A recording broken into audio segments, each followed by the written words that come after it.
right, so we'll now hear victim impact statements. Mr. Maybanks, I think you said we're going to have 2 today, is that right? Yes, Your Honor. We can go ahead and hear from those at this time. If you'd have the first and step forward, is that Tyler Hoffman? Yes, Your Honor.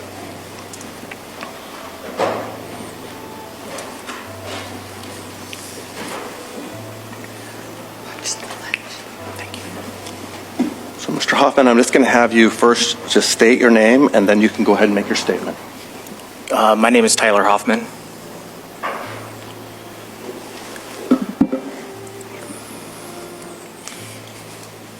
I was asked to give a victim impact statement, an opportunity for me to share how this crime has impacted me. But no, I will not be sharing how this has impacted me. I will not share the impact of hearing Megan's vehicle say Melody when she calls somebody from the vehicle's UI, because Melody is the first contact and she has not deleted Melody as a contact. I will not share the impact of having to sign her out of my Xbox every time I turn the Xbox on because I use her controller, or the impact of the Xbox saying goodbye Melody as a result of using her controller to sign in. I will not share the impact of knowing her paintings will no longer grace the presence of any material when I see her painted bedroom door, the painted bathroom door, the painting in the living room, or the shed she painted. I will not share the impact of taking 4 months off of work at a career I've had to work hard at. Her death looked like a tragedy of the heart. A woman, young and deeply in love, gone far too soon. To the outside world, it seemed almost poetic, a story of passion cut short, the kind of heartbreak you'd read about in novels. But behind the closed doors of the morgue, something began to unravel. Something hidden beneath the surface of flesh and bone. And when the autopsy table revealed its secret, it didn't just challenge the version of love her family believed in, it exposed a truth so unsettling, it turned every memory of her romance into a question mark. Was Melody Hoffman the victim of fate, or the victim of the one person who claimed to love her most? What really happened to Melody Hoffman? To her family, she was a daughter with a radiant smile, a woman who believed in love even when it hurt, and someone who always seemed to forgive too much. To her friends, she was the girl who lit up every room, the one who carried secrets behind her laughter, the one who always said she was fine, even when she wasn't. And to the man who claimed her heart, she was his everything, until the day she wasn't. When Melody was found lifeless, the explanation given seemed almost merciful. A sudden collapse. A fragile heart. A tragedy of life cut short. But the truth lay hidden, waiting in silence until the first incision was made. That's when doctors, investigators, and ultimately the world, would realize that Melody's death wasn't an accident. It wasn't natural. It wasn't even sudden. The autopsy whispered a story that no one was prepared to hear, a story of betrayal, of obsession, of love twisted into something dangerous. Stay with me, because once you hear what the body revealed, you'll never look at love the same way again. In the quiet stretch of the Midwest, Melody Hoffman's life unfolded with the kind of innocence that never hinted at how it would end. She was young, charismatic, and full of a light that drew people to her without effort. Melody was the type of woman who made strangers feel like old friends, and those who knew her well would often say she had a gift for forgiveness, sometimes too much of it. Her laughter carried in a way that lingered in rooms even after she had gone, and when she loved with all of herself. To her family, she was a daughter who made them proud. To her friends, she was a confidant, always listening more than she spoke. And to the man who would come to define her final chapter, she was everything. When they first met, it seemed like a story pulled straight out of the kinds of romances people envy. He was attentive, confident, the kind of presence that made Melody's eyes light up when she spoke his name. To outsiders, he was perfect. Polite with her parents, eager to please, and charming enough to make even her friends laugh. In photographs, the two looked inseparable, smiling at dinner tables, holding hands at family gatherings, frozen in moments that suggested nothing could ever touch them. And for a time, it seemed true. But if you looked closely, if you listened past the laughter, there were small cracks hidden beneath the surface. Friends would later recall moments when her smile seemed forced, when her voice trailed off mid-sentence as though her thoughts drifted elsewhere. At times, she seemed distracted, staring into space as though she was trying to find an answer she couldn't quite speak aloud. A diary entry from those months contained scattered sentences, one of them ending with the words, "I feel watched." At the time, it was brushed off as little more than the anxieties of youth. But in hindsight, those words read more like a warning. Her partner was devoted, but sometimes too devoted. He would call her constantly, asking where she was, who she was with, what time she'd be home. At first, she took it as a sign of affection, proof that she was loved. But slowly, that affection began to blur with possession. There were arguments behind closed doors, whispers of jealousy that grew sharper with time. Neighbors would later say they occasionally heard raised voices late at night, though no one ever saw Melody leave. She never told them what those arguments were about, and if she confided in her closest friends, she always softened the truth. She had a way of protecting people from her pain. Despite the tension, Melody held on to the relationship. She believed love could fix what was broken, that patience and forgiveness could smooth the rough edges of their life together. In her eyes, leaving was never an option, not yet.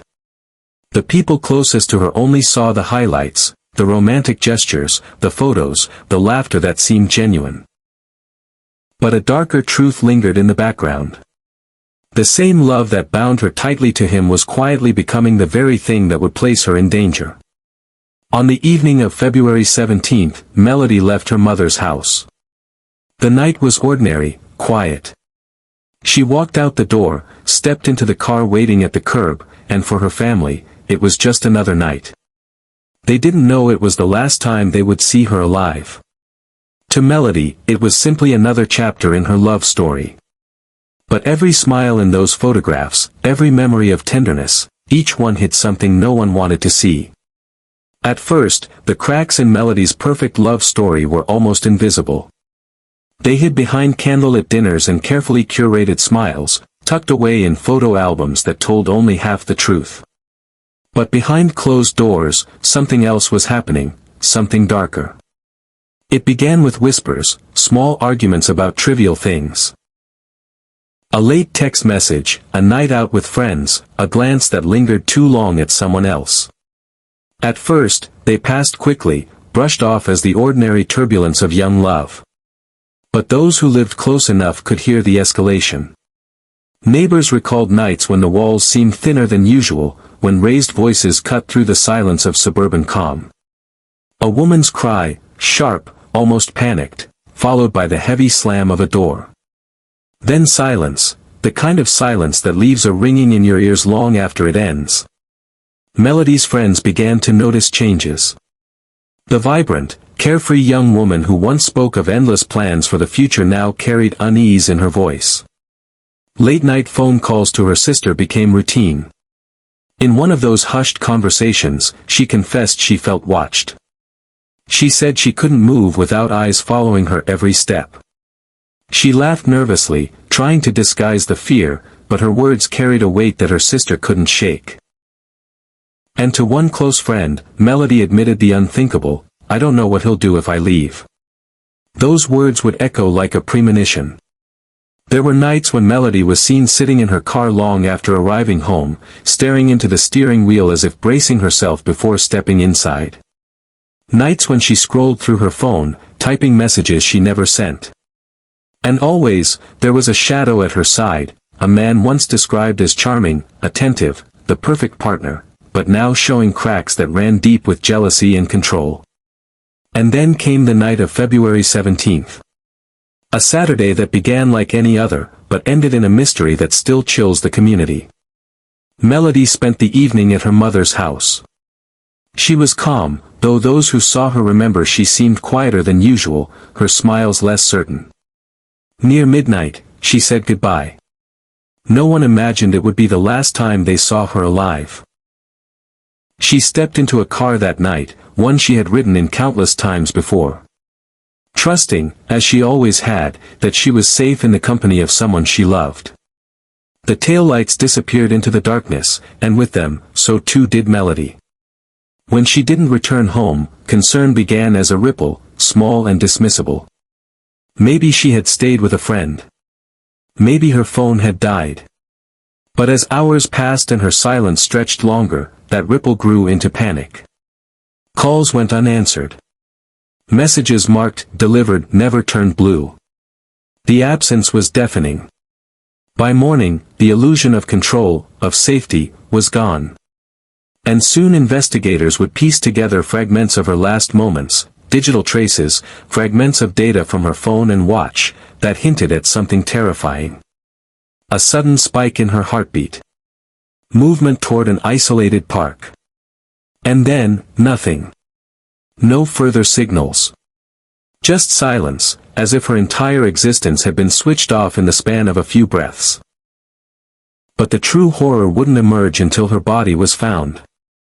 The condition in which she was discovered, and the cause of death that would follow, made no sense. It was more than a murder. It was something that spoke of rage, of obsession, of betrayal at the hands of the one she trusted most. By dawn, hope had evaporated. The night's unanswered calls, the frantic text messages, the silence that grew louder with every passing minute, all of it collapsed into one unshakable reality. A search that began with fear ended in horror. Melody's body was discovered, lifeless, in a place that should have been serene. What should have been a quiet lakefront turned into a crime scene, its waters reflecting only shadows and sorrow. At first, there was confusion. Some whispered it must have been a tragic accident. Others suggested a medical complication, a sudden collapse in the cold. These explanations, while desperate, were easier to digest than the alternative. That someone who once held her heart could have extinguished it. But the marks on her body told a different story. The bruises, the wounds, the bindings, they were not the remnants of chance or illness. They were deliberate. They were violent. They were human. The news shattered her family. Her mother's sobs broke through the sterile quiet of the morgue. Friends struggled to believe the smiling, laughing Melody they knew had been reduced to a case file, a body tagged with her name. And yet, as devastating as it was, the truth was still incomplete. Everyone gathered around her casket wanted answers. None of them were ready for the answers to come. The funeral was held under a curtain of rain. Umbrellas lined the cemetery path like blackened wings, shielding mourners who clung to one another, their grief spilling into the air. The earth was soft, heavy with water, swallowing every step with a sound that felt final. But even here, amid prayers and tears, suspicion spread like smoke.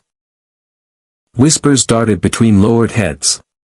A love story gone wrong, some said.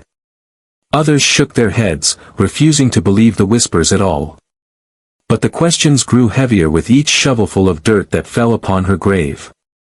At night, the community lit candles in her memory. The flames flickered like fragile beacons against the darkness, casting trembling shadows that made faces look older, wearier. People wept, yes, but they also wondered. How? Why? Who could have done this? And how had no one seen the storm before it struck? For the investigators, grief was only the beginning. Suspicion demanded proof. And proof demanded science. They insisted on an autopsy, a procedure that would strip away doubt and lay bare the story written in Melody's flesh. Families prayed it would bring peace. Officers prayed it would bring clarity. No one prayed for what it actually revealed. Her loved ones left the graveyard drenched in sorrow, unaware that behind locked doors, under the harsh light of an autopsy room, another story was about to be written. A story her body had carried in silence until the scalpel traced its first line. The morgue is not a place for secrets. Under the harsh fluorescent lights, the truth always rises to the surface. Melody Hoffman's body was wheeled into that cold chamber, her face pale, her form still, covered in the sterile white of a hospital sheet. For her family, this was supposed to be a step toward closure. Officials expected a medical answer, perhaps a heart attack, perhaps an undiagnosed illness. But the pathologist, trained to listen to the whispers left behind in tissue, bone, and blood, knew almost instantly something was off. Her skin told the first story. Faint discolorations along her wrists. Slight abrasions that could be overlooked as accidents, but positioned in ways that spoke of restraint. These were not injuries from a fall, not the scrapes of daily life. They were the imprints of control, pressed into her flesh like the memory of hands that held too tightly. The pathologist moved deeper. Beneath her ribcage, subtle hemorrhages, internal bruises no one on the outside had seen. They weren't catastrophic, but they were deliberate, patterned, repeated. The kind of trauma that accumulates quietly over time. Old wounds layered beneath new ones. Each scar, each faded bruise, a silent testimony of suffering. And then, the blood work. Toxicology came back with results that froze the room in silence. Traces of compounds not found in everyday medicine, not in over-the-counter remedies, not in anything Melody could have stumbled upon by accident. The substance was rare, controlled, the kind of chemical that doesn't kill instantly but works slowly, silently, gnawing at the body's systems. A substance that mimics natural decline. A substance that could make a woman look like she was simply wasting away. This was no random tragedy. It was orchestration. Her partner had told investigators she suddenly collapsed, that she'd been under stress, that grief or exhaustion may have broken her down.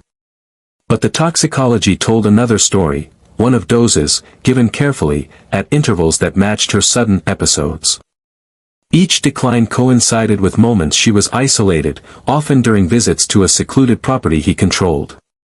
A cabin where no one else could see her suffering, no one else could witness what was happening behind closed doors. And while the science revealed what coursed through her veins, the discovery of a locked safe revealed what coursed through her heart. Inside, dozens of notes, letters never mailed, journal entries never meant for anyone's eyes but her own. In neat, looping handwriting, Melody confessed her fear, "He watches me all the time. I can't escape his shadow." On another page. "I'm leaving. I don't know when, but soon. If I stay, he will destroy me." The words carried panic. They carried resolve. But most chilling of all, they carried a timestamp just days before her death. The autopsy didn't just reveal poison in her blood. It revealed a pattern of power, of manipulation, of violence dressed up as devotion. Even her bones spoke of old fractures, healed but never explained. Injuries she had once smiled through, dismissed to friends as clumsiness. And now, with her body as evidence, those smiles took on a different meaning. They were masks, masks hiding a truth she couldn't speak out loud. Piece by piece, the narrative he had woven about a tragic, sudden loss was unraveling. Melody's body had become her witness stand. Her silence in life was replaced by evidence in death. Every scar, every toxin, every note scribbled in a locked journal stood against the man who swore he loved her. Love doesn't leave bruises that fade and return. Love doesn't dose poison in secret. Love doesn't lock away the truth in safes and shadows. Courtrooms are built for truth. For walls, a judge's gavel, 12 strangers asked to decide what really happened in the silence of someone's home. But in Melody Hoffman's case, the truth came in fragments, pages of journals, reports of bruises, whispers from neighbors, and scientific data pulled from her blood. And in the middle of it all was a man who swore he was innocent, who swore he loved her, even as her body told a different story. The trial began with photographs. Smiling snapshots of Melody and her partner, weddings, vacations, dinners with friends. To anyone on the outside, they seemed inseparable.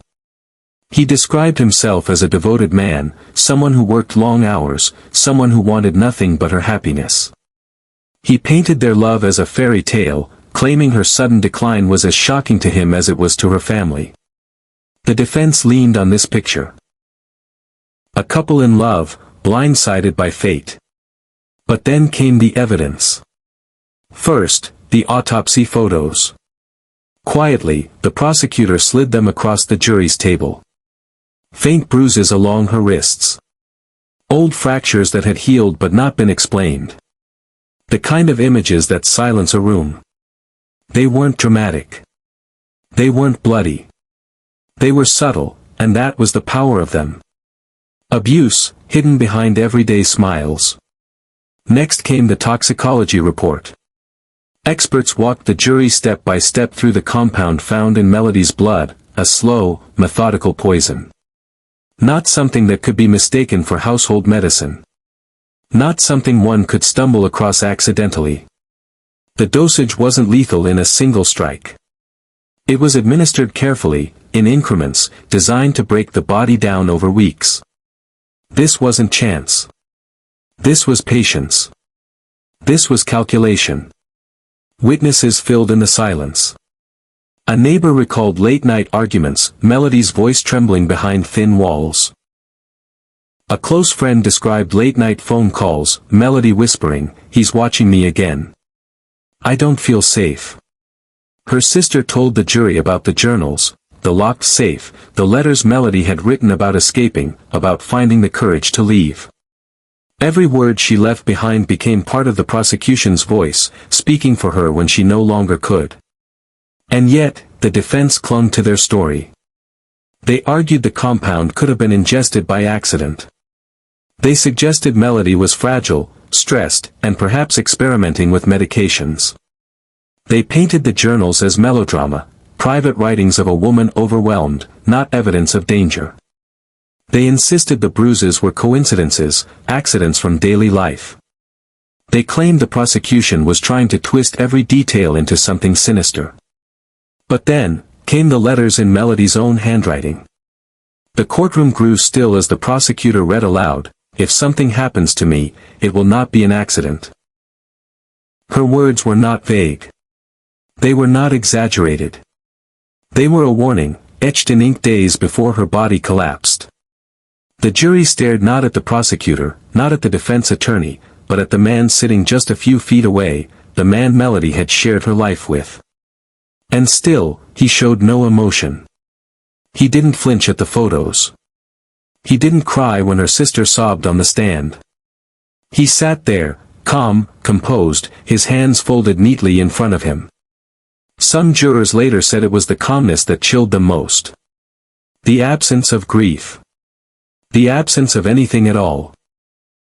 As the trial stretched on, what had once been a portrait of love unraveled into something darker, a relationship built not on devotion, but on control. The autopsy gave the prosecution science. The journals gave them Melody's voice. The testimony gave them context. Piece by piece, the puzzle was assembled, and each piece pointed in one direction. When the closing arguments came, the prosecutor's voice broke, "Love doesn't lock you in cages. Love doesn't leave poison in your blood. Love doesn't leave scars it never explains." Melody tried to leave her story behind. Now it's our duty to finish it for her. The jury was left in silence. And silence is often the loudest sound in a courtroom. The courtroom fell silent as the jury filed back in. Every eye fixed on them, searching for answers in their expressions. Hours of testimony, weeks of evidence, months of grief, all of it had led to this moment. The foreperson stood, paper trembling slightly in hand. And then, with a voice steady but heavy, the verdict was spoken. Guilty. The word cut through the room like a blade. Melody's family clutched each other, tears streaming, relief and sorrow crashing together in one overwhelming wave.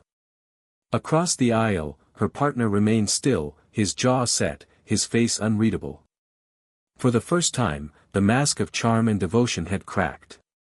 Behind the silence, there was no innocence left to cling to. The judge's gavel struck, sentencing him to life behind bars. A sentence not only for the act of murder, but for the months, perhaps years, of cruelty that had led to it. Yet even as the punishment was handed down, no one in the room believed justice could restore what had been lost. Melody was gone. Her laughter, her light, her chance to start over, all stolen in the name of a love that was never love at all. In the days after the trial, whispers of the case lingered across the community. People spoke of the journals, of the poison, of the bruises that had gone unnoticed for so long. They spoke of how a storybook romance had hidden a nightmare. And they wondered, how many other Melodies were still out there, living behind closed doors, smiling in photographs while suffering in silence. Her funeral became more than a farewell. It became a warning. Friends carried her casket through a rain-soaked graveyard, the sound of sobs mixing with raindrops on wood. A candlelight vigil lit the night sky, each flame a symbol that her story would not be buried with her body. Melody had written her fears in secret notes, but through the trial, through the verdict, her voice had finally been heard. But perhaps the most chilling part of Melody's story was this: it was never supposed to be a crime of passion, never an act of sudden rage. It was slow. It was deliberate. It was a love story rewritten into a weapon. And the autopsy, the one final examination of her body, was the only reason the truth came to light. So, what is love, if it can be twisted into this? What is trust, if it can be poisoned so carefully? And what would you have done, if someone you knew, someone you loved, was hiding bruises beneath their smile? Melody Hoffman's story ended in tragedy. But it is a reminder to all of us, sometimes the most dangerous place for a person is not a dark alley, but the very home they think they're safe in. The verdict brought justice. But justice came too late. The verdict had been spoken. Guilty. The man Melody once trusted, once loved, now condemned to spend the rest of his life behind bars. Yet as the gavel struck and the sentence was handed down, a strange silence lingered in the courtroom. Because justice, while served, felt impossibly late. Nothing could bring Melody back. Nothing could erase the suffering etched into her final days. Her voice was silenced, but her body spoke the truth. The autopsy revealed not just how she died, but how she lived in fear, trapped, controlled, hidden behind the mask of a love story gone wrong. Every scar, every bruise, every word scribbled in her journals carried the weight of a story she couldn't say out loud. It was her final testimony. In the end, it wasn't love that killed Melody Hoffman. It wasn't fate, or chance, or illness. It was obsession, disguised as devotion. A twisted kind of control that masqueraded as care. And when the truth came out, it showed that sometimes the person who swears they'd give you the world, is the same one who takes it all away. Love leaves scars.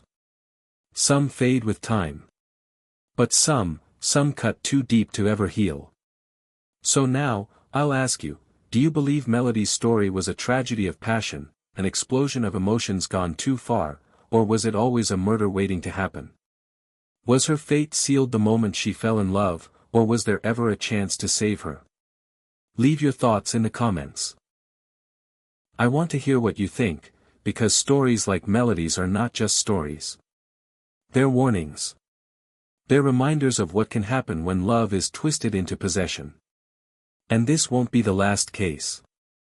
In the next story, we'll uncover another haunting truth, another autopsy that revealed secrets no one was prepared to hear.